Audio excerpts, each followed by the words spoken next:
Hi, you're listening to Life and Faith from the Centre for Public Christianity. Well, March 8 was International Women's Day. Out of the many issues facing women around the world today, one that's been receiving more attention recently in our own backyard is the issue of domestic violence. Because this tends to be a hidden and a massively underreported problem, it's difficult to know really how widespread it is. But the estimate is that about 1 in 6 Australian women have experienced physical violence at the hands of a partner since the age of 15. For International Women's Day 2 years ago, Justine Toh spoke to counsellors with experience in this field about the impact of domestic violence within the church in particular. With Rosie Batty being made Australian of the Year and recent discussions about the church's response to domestic violence, that discussion is more relevant than ever. So we think it's worth going back and hearing those interviews again. But first, a cautionary note. Some of the material in this program may be distressing for some listeners and not suitable for children. I rang the police and 2 police constables came, and one of them decided to take me in the police car down to the hospital to see. I did have a broken bone in my nose and my face was very damaged. While I was there at the hospital, I was counselled by a Salvation Army person who encouraged me that I could lay charges. But if I did, I would ruin my husband for life. And then the policeman basically said the same. I thought, well, I don't want to do that to him. So I decided not to lay any charges and I was taken home. When we got home, the other policeman came to the door and he just looked at me and he said, "Everything will be all right now because your husband's got some tablets to settle you down." At that point, something in me died. Because you see, I'd stood up for what I thought I needed. Then I'd gone to where I thought I could get help. 2 people, the church and the police, were involved. And everyone concerned was indicating to me, in one way or another, that there was something wrong with what I had done. That was Elizabeth. That's not her real name, but what she describes is all too real, including the experience of being encouraged to protect her abusive husband who caused her suffering in the first place. Elizabeth's story is told in Dr Lynne Baker's book, Counselling Christian Women on How to Deal with Domestic Violence. We'll be hearing from Dr Baker later in the program. But first, we'll be talking to Captain Melanie-Anne Holland. She's a manager at an inner Sydney women's refuge called Samaritan House. Such refuges provide a safe place for women and their children to stay. They also provide a range of counselling and legal services and support, whether that's in the form of food, clothing or resources. Captain Melanie-Anne, thanks for joining us on Life and Faith. Oh, that's my pleasure. Thank you. Now, when women arrive at Samaritan House after escaping from violent or abusive situations, what are their immediate needs? Well, with many of our clients coming in through domestic violence situations, they need to be initially accommodated, but there's many other needs that come with that, particularly their need to feel safe and to receive adequate support as they navigate through all the consequences of the violence that they've experienced. So that can be emotional, physical, spiritual, relational, financial. There's so many consequences that it can seem quite overwhelming. I'm sure that for many women, it's a big step to leave and seek assistance from a refuge in the first place. And this might mean that they've been in a violent or abusive situation for a long time before they've sought help. From your experience, what does that kind of prolonged experience of violence do to a human? Well, it corrodes their sense of self. It corrodes all the dignity and the self-value that people hold for themselves. And so that overflows into their understanding of how they relate. It impacts on their capacity to be able to make decisions for themselves and to just feel generally okay about who they are. It also means that they carry a huge sense of betrayal and fear. They can often feel conflicted that as though they're to blame for the situation that they're in. And so there can be a lot of guilt and shame as well. And what kinds of impacts do you see on children who accompany their mother to the refuge? The impact on children is enormous. Even if you think the domestic violence is hidden, it has tremendous impacts on the children, and recent studies have shown that even very young children, babies, are impacted by domestic violence. It disrupts the development of their cognitive processes or the way that they process the world, and so living with anxiety and fear becomes normal even from a very young age, and it disrupts how they can interact with the world. It can then overflow, as children get older, into things such as learning difficulties, difficult behaviours, mental health issues such as anxiety and depression. It impacts on how they understand relationships, and we often find that in adulthood that children that have experienced domestic violence will seek out similar types of relationships because it's been normalised. They may in fact experience the violence themselves from childhood. Yeah, it's very, very tragic.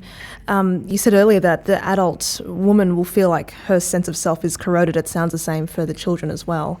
Yeah. Earlier you mentioned that there are spiritual needs of the women who come into the refuge. What are their spiritual needs in those circumstances, and how do you attend to them?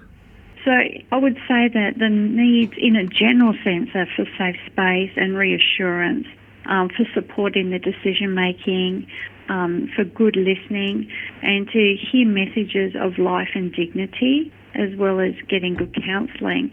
Now, my belief is that all of those things have a spiritual element to them, so that they can hear the message of who God sees them to be, the person that was created for wholeness and dignity and love. And all of these other elements of our care and support have that spiritual element to it, that we want to see them restored to wellness and wholeness. And if anyone listening has experienced violence in their own lives and they haven't yet sought help, what would you like to say to them to encourage them to do so? I would want to say to any person that's experiencing violence in the home that it's not okay, that it's never their fault, and that it's not okay to continually place yourself in that space, that there are ways to make it stop. You can get help, you can seek legal avenues.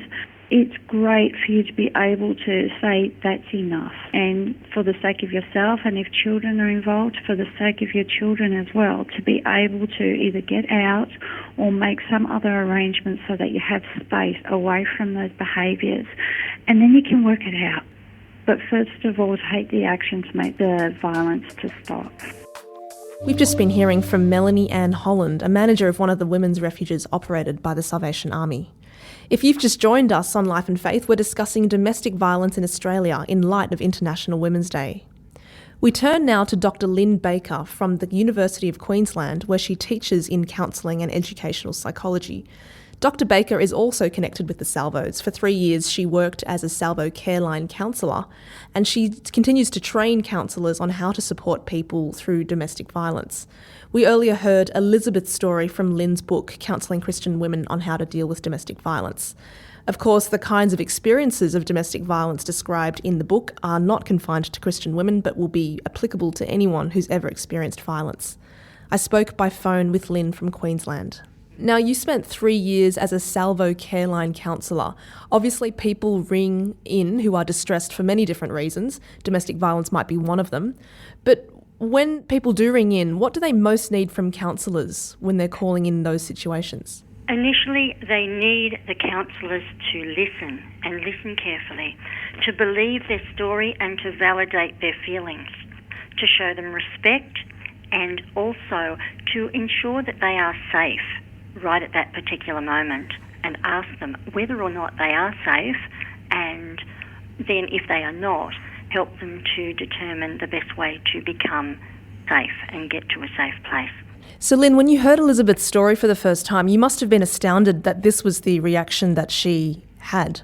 Yes, I was quite surprised, but probably more than surprised, very disappointed in that somebody in a hospital setting, in a situation where a woman was so very obviously abused, would endeavour to protect the abuser and not declare what the behaviour was, and to take action to protect Elizabeth and to also ensure that she was safe because she was obviously not safe where she was. So Yeah. I was very disappointed to hear that. Your book notes that while faith can be an enormous comfort to women who experience domestic violence, it can also be a huge hindrance to them, because some Christian women feel like they must keep the marriage intact regardless. So they basically have to put up with a violent spouse. Well, first of all, I'd like to say, Justine, that faith can be a wonderful coping strategy, and many of the women in the study reported that their faith gave them strength to go on from day to day and eventually find a solution to the situation, which was usually leaving. But as far as the hindrance goes, some beliefs can hinder a person's ability to take appropriate action. So let's take, for instance, the concept that marriage is forever. It's a belief that is strongly held by many within the community.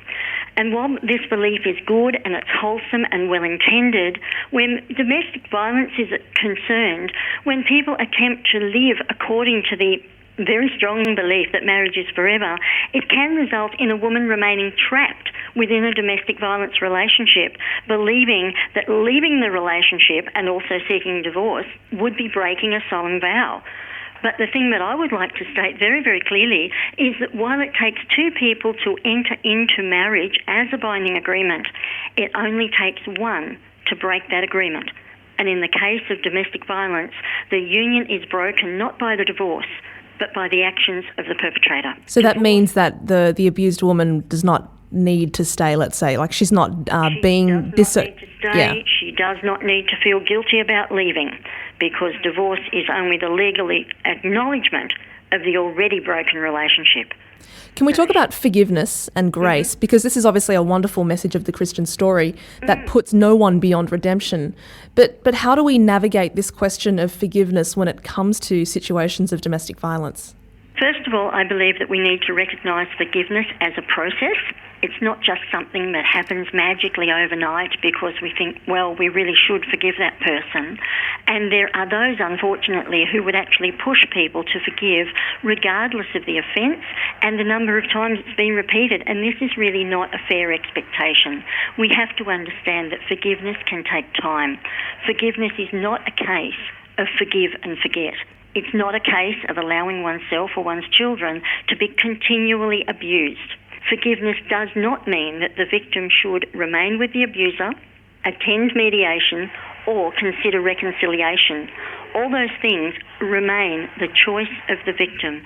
If that person wishes to leave, they are at liberty to do so. And I actually dare say that there would be people listening to this program who have remained in a relationship where domestic violence is being perpetrated against them because either they wanted to remain true to their vows or that they feel that they have to keep forgiving and that forgiveness means they have to stay. But forgiveness does not mean that they have to stay, and perpetrator behaviour should never be excused. The theme of International Women's Day is it's time to end violence against women. Now, what do you believe it will take to end violence against women, both within the church and also within the general community? Really, what we need is an increase in knowledge and acceptance of what actually constitutes domestic violence, that we need to accept that it is just not physical violence. There are many, many forms of domestic violence. We need openness to the fact that domestic violence is a significant problem within our society. I believe it happens far more frequently than many would realise. We need an increased willingness from each and every person to be willing to assist where they can, rather than turning away and saying, look, this has got nothing to do with me. They need to have that willingness to step forward, speak out against domestic violence, and particularly for men, this may mean something as simple as disagreeing with comments made by a colleague or a mate.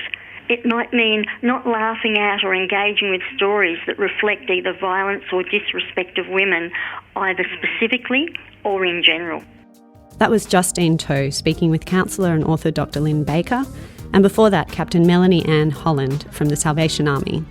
1 in 6 women in Australia are or have been victims of domestic violence. It's a major public health issue and one that affects faith communities as much as the general community. If you're a victim of domestic violence, can I encourage you to listen to what Melanie-Anne Holland and Lynne Baker had to say? Don't blame yourself. Don't lose hope. seek help. There are plenty of options out there for you. Speak to someone you trust or call the Salvo Care Line. It's available 24/7 and that number is 1300 36 36 22.